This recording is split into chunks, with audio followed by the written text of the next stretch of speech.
Hey guys, welcome back to my channel, Psychic Goddess Erika, and today I wanted to talk to you about casting spells, doing magic with an hourglass.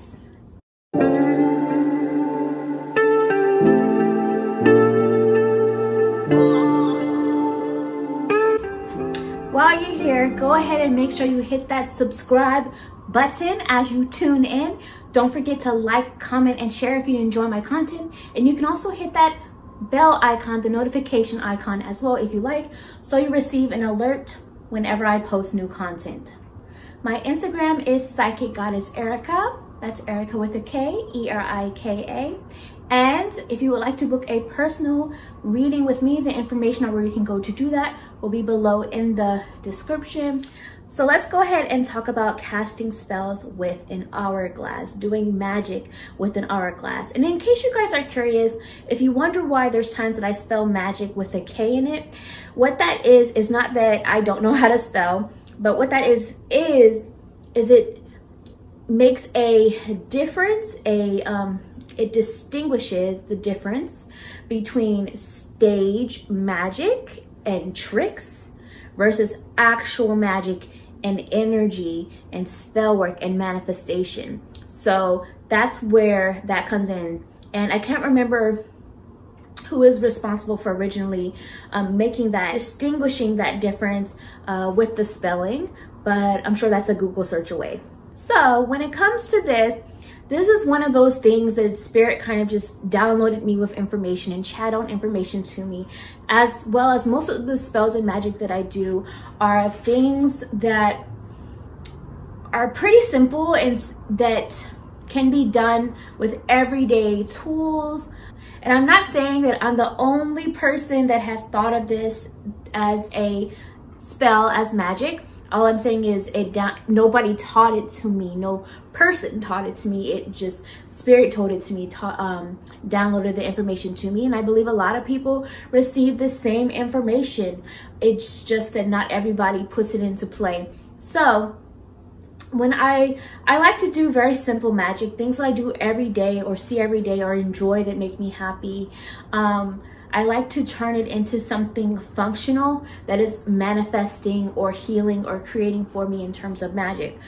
So we as human beings, or us in this human being experience, because I'm not from here, we are obsessed with this idea of time. When is it going to happen? Even though time is relative, as they say. It's a man-made concept. There's no such thing.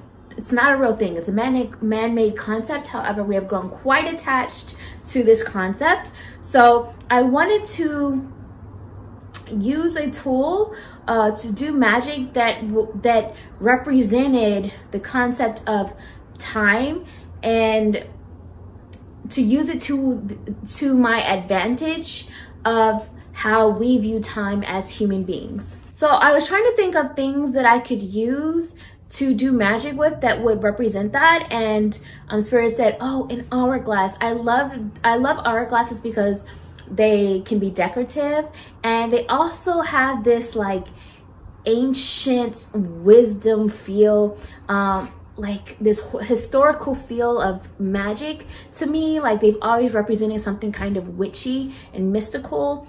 Maybe that's just me. So I thought, why not put intention into an hourglass?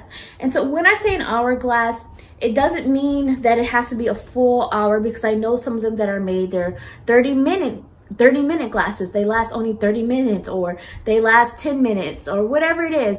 But they're known as hourglasses. So just grab one. The length of time really doesn't matter at all, because it's more of the symbolism.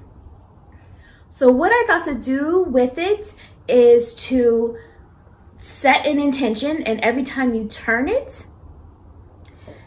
the intention is going through, and it's only a matter of time, divine timing, that it comes to fruition for you in your life. So you don't have to write it down. You can turn it and think the manifestation, and speak it as well. or you can write it out. I would suggest both because, again, writing things out is very powerful, and using a pen or marker or whatever you're using to write with as a wand is very powerful as well. So you can write out your intention, what you want to manifest or what you want to heal, bring to fruition on paper, if it's something longer, and then you can fold it up, or on a sticky note. And my boyfriend and I both use the same hourglass. I used to have my own, but I broke one. So we both use the same one with our intentions every single day. And so it really does work. But I like to write it out, and I like to speak it, and I visualize it. But most importantly, you have to feel it. You have to really feel and be a vibrational match for it to come in. And a couple of tips when you do this, one of them would be write out or speak or visualize your manifestation in present tense and present energy. For example, I am so thankful that I am healthy, wealthy, loved, and rich. In present tense, you claim it. You are claiming it within yourself. And when you use the phrase I am, that claims it into your being. You are speaking it into your reality or writing it into your reality in present. My other tip would be to stick with the same intention, or maybe 1 to 3 intentions for at least 40 to 60 days. And that is because somewhere within that time frame is the time frame of creating a new habit. And when you create a new habit, it becomes within your being, and then it also reprograms your subconscious, which then also brings it to you through the law of attraction, because now you have a whole new belief system. So doing it for a minimum of 40 to 60 days, sticking to the same intention, or at least maybe 1 to 3, not too many, before you switch to something else, would be another tip of mine. Always remember to say thank you and give gratitude for it after you set your intention. Thank you, so it is. So mote it be. I'm so grateful. I'm so grateful and thankful. However you want to say it. One of my favorites is to say the spell is casted. Thank you, so it is. My last tip would be specific about what it is you're manifesting, but do not be too attached. So what I mean by that is like, let's say you're trying to manifest a certain job or a certain person.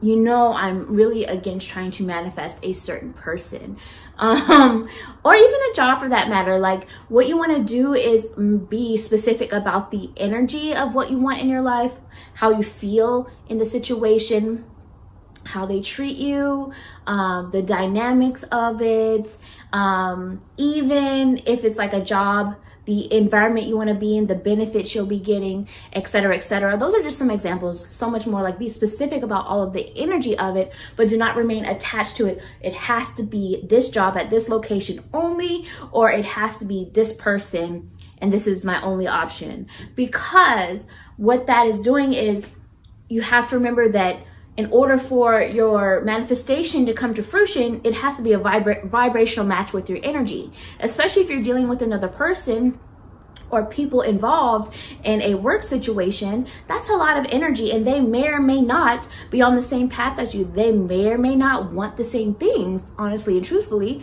So you cannot change somebody's free will or readiness. Maybe temporarily alter it, but at the end of the day, the roots of whatever was keeping them distance in the first place are still there, and a lot of the time that can backfire. So what you want to do is be open and specific about the energy you desire, not attached to it having to be this or that, because then the universe can fill in the blanks for you. And sometimes you can block what's best for you or something even better from coming in because you're too attached to something. So, you know, look at it like this. It's a win-win. You thought you wanted this job at this location, but the universe brought you something, and then later something else. For some of you, like, this is just an example, brought you something else and it ends up being way better. Or you thought you wanted this person's love and then it just wasn't the vibrational match for you.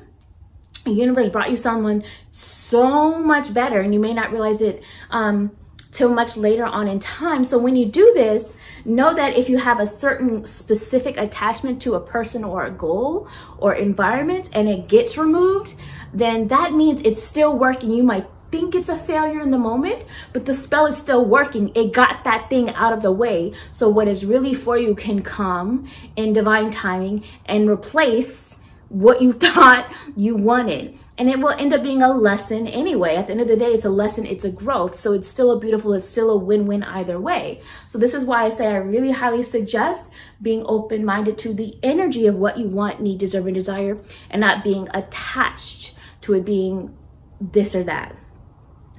However, if you are working on, you know, trying to maybe heal something, like heal a relationship you're already currently in like, let's say a marriage, for example, or you're trying to heal a current job or job environment that you're already in, you can, you know, ask for that healing. You know, basically you can claim that healing. However, also know the same thing, the same fine print.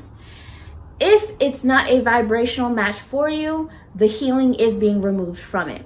But you can still make that request. And there are situations as well that you can begin to see the change happening within those dynamics that you're already involved in. But the others involved have to also want to grow. They also have to want to be ready for that change. You know what I mean?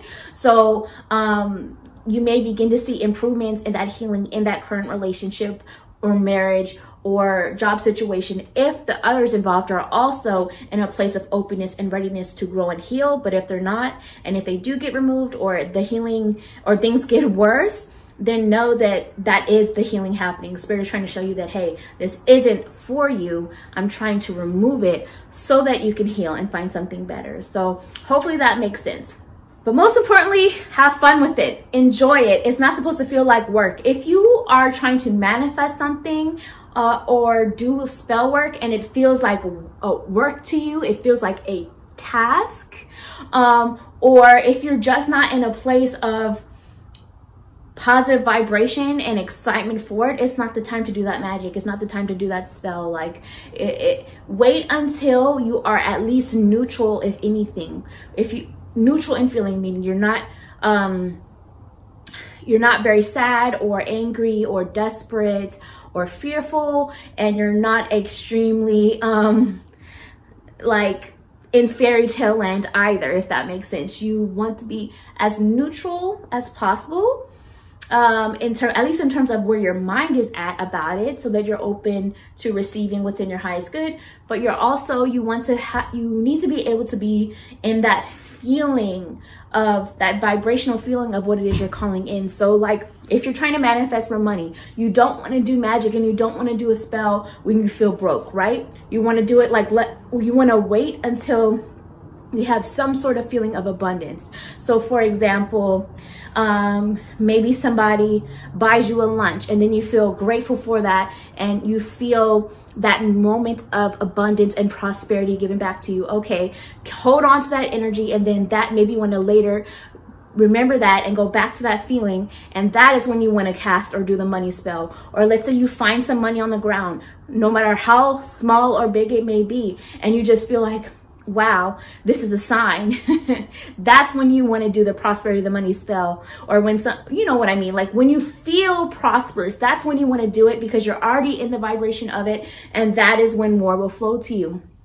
If you're trying to manifest love, you don't want to do it when you're feeling lonely. You don't want to do magic when you're like, oh, everybody else has this, and when is it going to be my time? That's not the time to do magic. That's not the time to do a love spell. Instead, do it when you are, try to put yourself into the energy of a time that you did feel love, or you do feel love. Like maybe you decide you want to go visit your mother, and I'm just using this as an example, and she's showering you with love and you feel loved.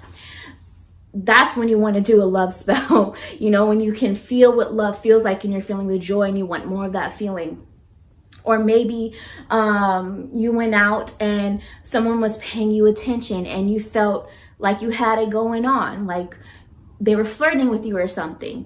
That when you're in that energy, that's when you want to do a love spell. Or when you're feeling good about yourself and you've been doing your self-care, self-love routine, and you're feeling very happy with your life as is, very content within yourself, and you realize and understand that a relationship is not going to heal you, it's not going to make you, it's not going to fix you, but you're happy with your life as is and you're open-minded about having a divine partnership that will complement your lifestyle that you already have, that's the time to do a love spell. So hopefully these things make sense. And if you have questions about it as well, feel free to comment below.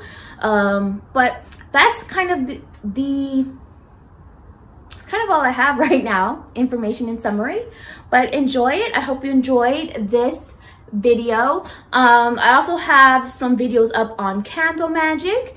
I have the sticky note method and the Sharpie method. Those are 2 different videos up on my channel so far. I also have a video on incense magic up as well. And now this one, hourglass spells, hourglass magic. There will be more to come in time, but hopefully you enjoyed. I'll see you guys in the next video. Bye.